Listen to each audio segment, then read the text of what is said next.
Shalom ve'baruch haba le-SC Custom Designs. Hello and welcome to SC Custom Designs. We're doing a little mini series here on making a cabinet, bookshelf. And so far we have the what you see here done with a little bottom support there in the front kick plate. And now we need, what we're doing is we're making trim. Essentially we're making this trim out of oak. And what I wanted it to do was to overlay the side like this, and I wanted it to be flush with this. Really easy to make that. Let's come over to the router table. So really all you need is a router bit such as this, like a straight bit, and they come with various sizes. So I picked out one that is the size of my plyboard, and then I fitted it into the router, which is dedicated down here into the base. And then you want to basically eat away at the material a little bit at a time. After all, this is oak. So you're going to want to take away just a little bite and then go a little more until you reach the depth. So it may take 3 passes. That's what it took me, 3 passes to make this piece of trim here. So key to your safety, I can't talk about that enough, are feather boards, for example. You can see that I got mine from the same company. Nice thing is they fit right into the rail that comes with the system, and so I can move these along the top. I have my feather boards on the top, and I have a makeshift fence here so that the board, the piece of trim, can just slide right in there like this. And what I want to do is keep my attention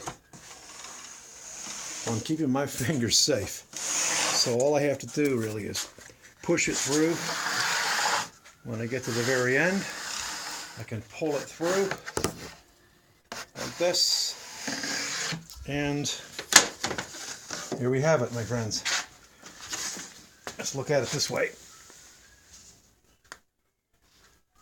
And so then we're going to take this piece here, and as I described a little earlier, I want it to fit right over the edge of the side like this.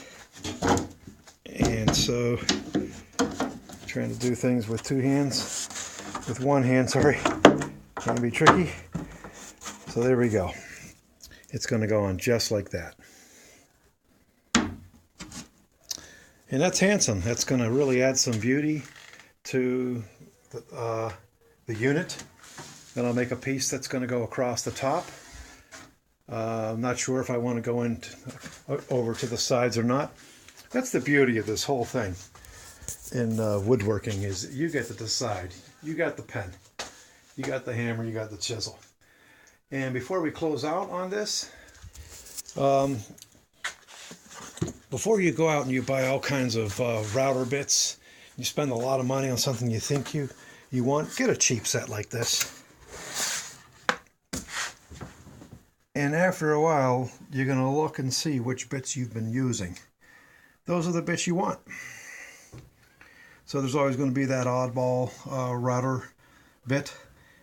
But in general, go ahead and get one of these. This cost me all of $30. And I have all these different styles of bits.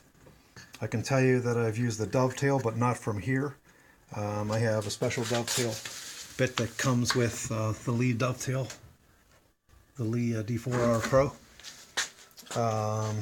This here groove bit I've used this little round nose bit, and these are fantastic. These flush trim bits are great for cleaning up. As a matter of fact, that can be used on this project here. Once I get this clamped up and dried, I can ride this bit right along the side, and I can clean up any excess, if there is any. I'm pretty darn close. I try to go a little bit too much in every direction, as you can see. You want to do that because you can't grow the wood once you cut too much of it.